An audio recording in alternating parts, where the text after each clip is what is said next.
नमस्कार किसान भाइयों, आपके अपने चैनल रिवाज फार्मिंग में सभी किसान भाइयों का बहुत बहुत स्वागत है। किसान भाइयों, आज हम बात करेंगे ऑर्गेनिक फार्मिंग यानी जैविक खेती के बारे में। आप सभी जानते हो कि भारत एक विशाल देश है जिसमें लगभग जनसंख्या 60 से 70% जनसंख्या कृषि आधारित है, मतलब कृषि कार्यों पर ही अपनी जीविका चलाती है।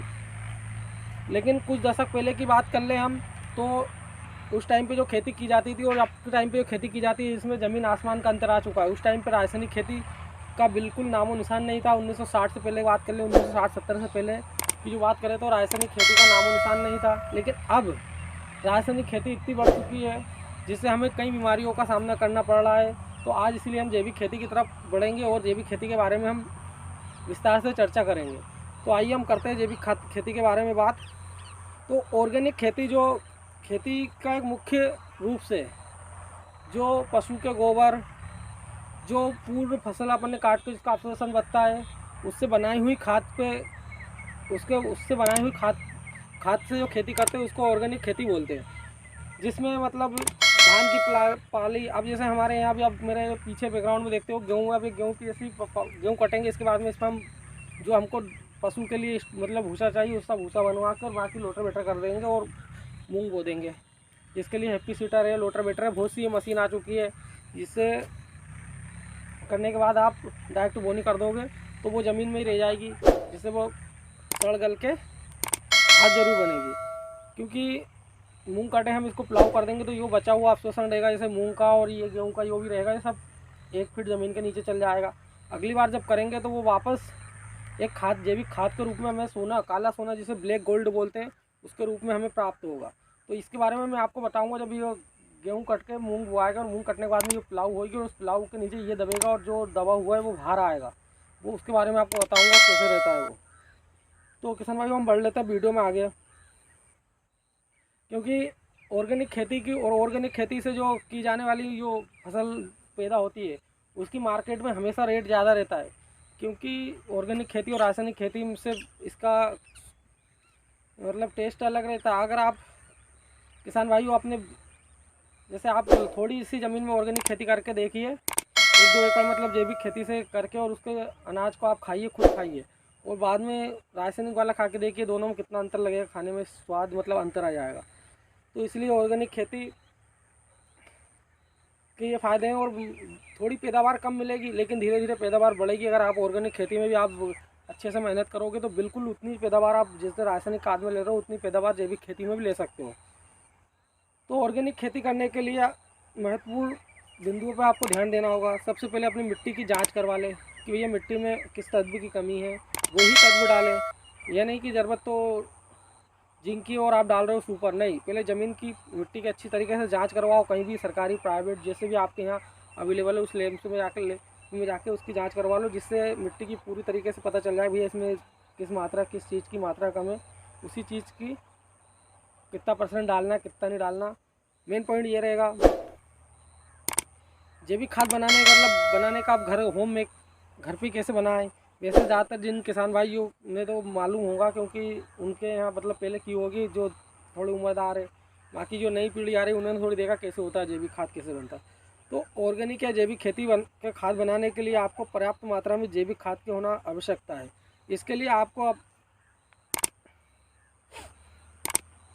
अत्यंत आवश्यकता होती है कुछ महत्वपूर्ण चीज़ों की, जैसे पशु का मल मूत्र, अर्थात फसलों का अवशोषण से बनाई जाती है, जिसके लिए आपको मतलब जो वेस्टेज चीज़ रहती है उनका इस्तेमाल कर सकते हो।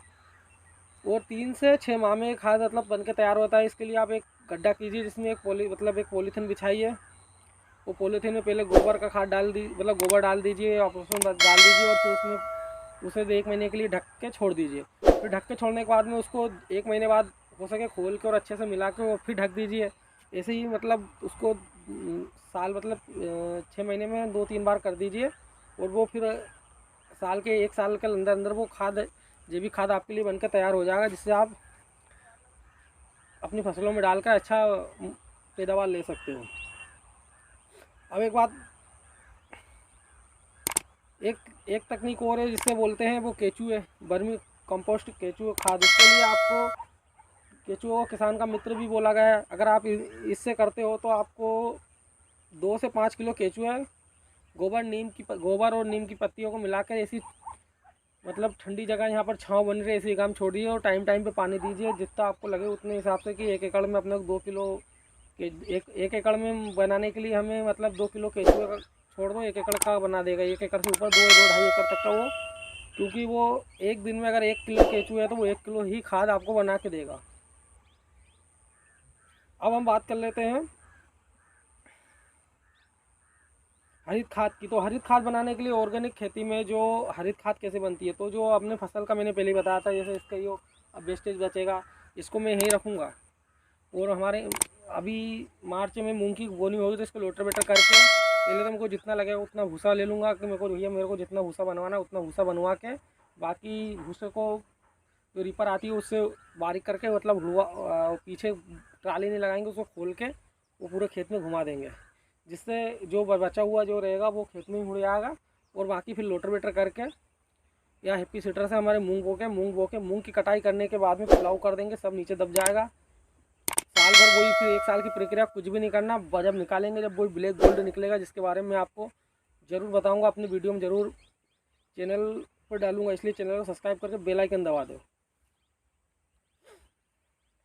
अब साथ ही बात कर लेते हैं कि भारत में किस किस राज्यों में मतलब जैविक खेती का सबसे ज़्यादा बढ़ावा दिया जा रहा है या सबसे ज़्यादा की जा रही है, तो इसके बारे में हम बात करेंगे।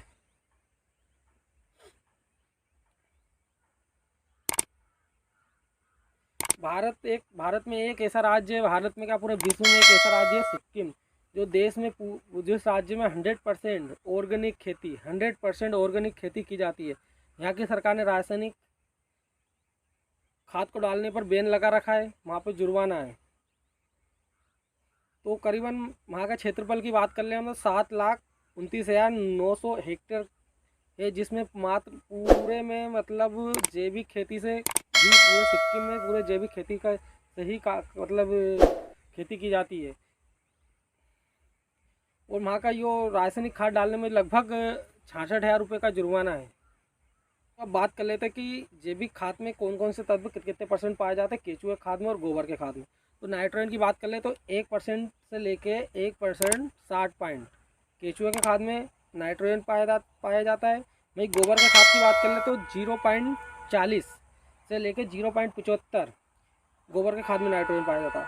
फास्फोरस की बात कर ले तो 0.50 से लेके 5.4 केचुए के खाद में फास्फोरस पाया जाता है। और वहीं गोबर के खाद में 0.17 से लेकर 0.30% तक पाया जाता है। वहीं पोटास की मात्रा की बात करें तो 0.80 से लेकर 1.50% केचुए के खाद में पोटास पाई जाती है। और वहीं गोबर के खाद में जो पोटास पाई जाती है उसकी मात्रा की बात करें हम तो 0.20 से लेकर 0.25 गोबर के खाद में मतलब पोटास पाई जाती है। वो कैल्शियम की बात कर ले तो 0.44 से लेकर 0.44 कैल्शियम पाया जाता है केचुए खाद में और 0.91 गोबर के खाद में पाया जाता है। वहीं मैग्नीशियम की बात कर ले तो 0.15% केचुए खाद में पाया जाता है और वहीं 0.19% गोबर के खाद में पाया जाता है। लोहा की बात कर ले तो लोहा 175.20 केचुए के खाद में पाया जाता है। और वहीं हम बात कर लें गोबर के खाद की तो गोबर के खाद में 146.50% केचुए के खाद में लोहा पाया जाता है। वहीं मैग्नीशियम की बात कर ले जो 96 मतलब 96.51% है। वहीं गोबर के खाद में 69 मतलब 69% पाया जाता है। जिंक की बात कर ले तो जिंक 24.43% से लेकर 14 नहीं गोबर के केचुए के खाद में 24 पॉइंट से लेकर 24.43% पाया जाता है। वहीं इस गोबर के खाद की बात करें तो गोबर के खाद में हमें 14.50 तक देखने को मिलता है जिंक। कॉपर की बात कर ले तो कॉपर 4.89 केचुए खाद में पाया जाता है। 2.8 हमें गोबर खाद में देखो। कार्बन नाइट्रोजन की बात कर ले तो 15.50% हमें केचुए खाद में देखने को मिलता है। और वहीं हम बात कर लें गोबर के खाद की, तो गोबर के खाद में हमें 31.32% के लगभग में पाया जाता है। खाद बनाने के समय 3 माह लगता है हमें। केचुआ का जो खाद बनने में 3 माह में हमें कंप्लीट मिल जाता है। और वहीं हम गोबर के खाद की बात करें तो जो करीबन हमें 12 महीने का समय लग जाता है, मतलब 1 साल पूरा लग जाता है। अब ऑर्गेनिक खेती, जैविक खेती से जो हमें बेनिफिट है, मतलब बेनिफिट ऑर्गेनिक खेती से क्या बेनिफिट है, तो ऑर्गेनिक खेती करने से भूमि की उर्वरता क्षमता बढ़ जाती है। जो रासायनिक खाद डाल डाल के हमने जो कम हो गई है, उससे इसकी में वृद्धि आती है, जिससे उत्पादन अधिक होता है। मतलब इससे अगर उर्वरक शक्ति बढ़ेगी तो उत्पादन तो तेज होगा, ये तो सभी जानते हैं।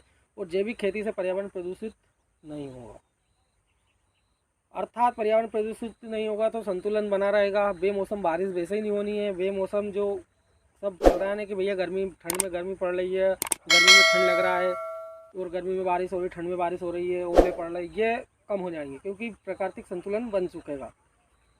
वहीं हम बात करें रासायनिक खेत की अपेक्षा ऑर्गेनिक खेती में पानी की आवश्यकता भी कम हो जाएगी। मतलब पानी जो फसल में जहाँ 5 पानी लग रहे हैं वहाँ अपने 4 पानी में काम हो जाएगा। ऑर्गेनिक खेती में फसल का उत्पादन, कृषकों की लागत कम लगनी चालू हो जाएगी, मतलब लागत कम हो जाएगी। ऑर्गेनिक खेती से उत्पन्न अनाज के सेवन से जो व्यक्ति बीमार पड़ रहा है, ये बीमारियों की परसेंटेज दर कम हो जाएगी। परंपरागत खेती के अपेक्षा जैविक खेती से पैदावार कम होती है, परंतु आय अधिक होती है, क्योंकि जैविक खेती से जो पैदा की गई फसल का मार्केट में रेट तेज मिलता है। उत्पादन, क्योंकि इसकी अधिक जो आयुर्वेद, मतलब जो जैविक खेती से की गई, इसकी मांग हमेशा बड़ी रहती है, क्योंकि भैया जो बड़े बड़े पैसे वाले लोग हैं उनको जैविक खाना मिलेगा तो क्यों नहीं, वो पैसे 1 लाख नहीं 2 लाख दे ले, लेकिन दे भैया, ऐसा चलेगा। इसलिए जैविक खेती का जो हमेशा रेट तेज मिलेगा। लेकिन ऐसा नहीं होना चाहिए जैविक की, पता चले रासायनिक से पैदा करके आप जैविक बना के बेच रहे हो, ऐसा नहीं होता है। तो किसान भाइयों, ये थी जैविक खेती और ऑर्गेनिक खेती। और खेती से कृषि सहायता जीव जो अंदर जो हमारी ज़मीन में जो कृषि के सहायता किसान मित्र जीव है, वो सुरक्षित रहेंगे और उनकी बढ़ोतरी होगी। तो भारत में जैविक खेती करने के ये फ़ायदे हो सकते हैं। इसलिए सभी किसान भाइयों से निवेदन है कि जितना हो सके धीरे धीरे जैविक खेती की ओर प्रस्थान करो, रासायनिक खेती को पीछे छोड़ो।